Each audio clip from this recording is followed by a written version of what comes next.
sometimes. Yeah, so Alistair, Brian, Alistair has twins, so he's not around. Ryan is like just.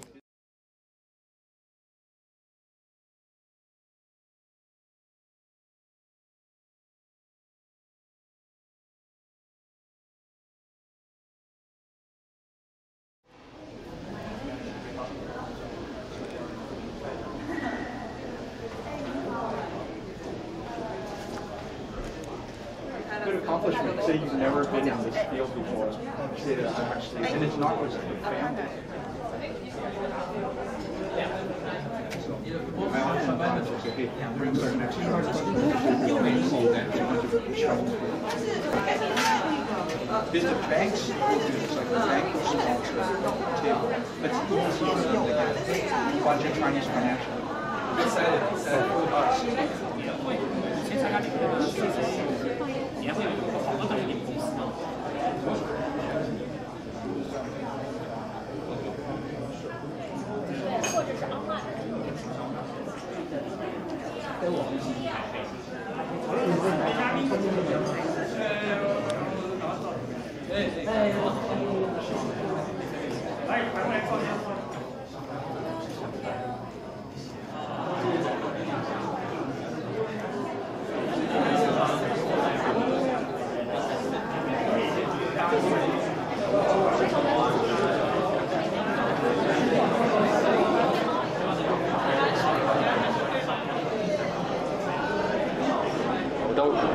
創業協進會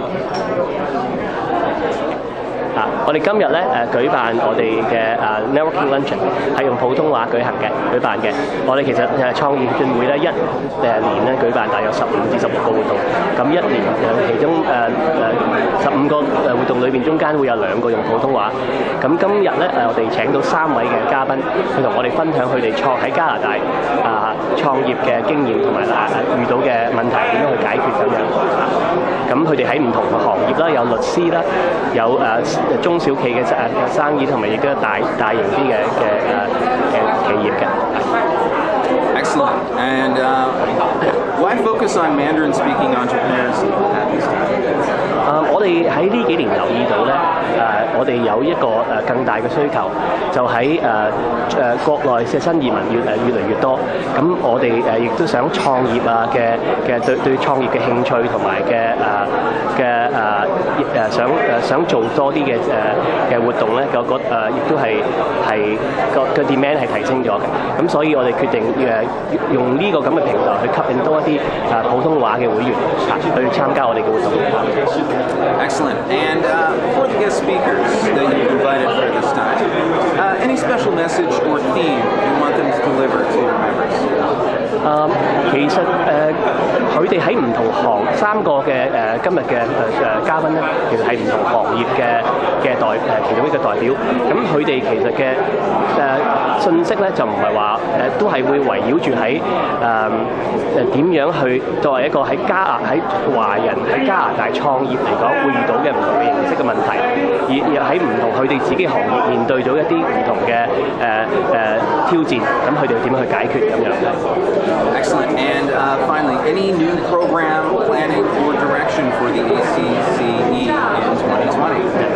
我哋每一年最大嘅活動就係我哋嘅年度頒獎典禮啦，我哋個 ACC Awards Gala， 咁就會喺3月28號2020年舉辦嘅，相信會超過1000人參加，我哋亦都喺 Metro Toronto Convention Centre 裏邊舉辦嘅嚇。咁我哋除咗呢一個最大型嘅活動之後咧，我哋好似亦都會繼續咁樣去擴大一啲我哋平時做開嘅活動，好似我哋嘅 Business Forum 啦，好似我哋今年去一年兩次喺溫哥華嘅Gala 啦，又去今年第一次去咗 Winnipeg 開嘅活動，我哋希望會可以繼續啦。我哋今年啱上一個禮拜2個禮拜前參加咗上海嘅進博會，非常成功。我哋亦都希望會繼續可以帶呢個團隊去再參加。咁所以嚟講咧，下一年係會非常豐富嘅。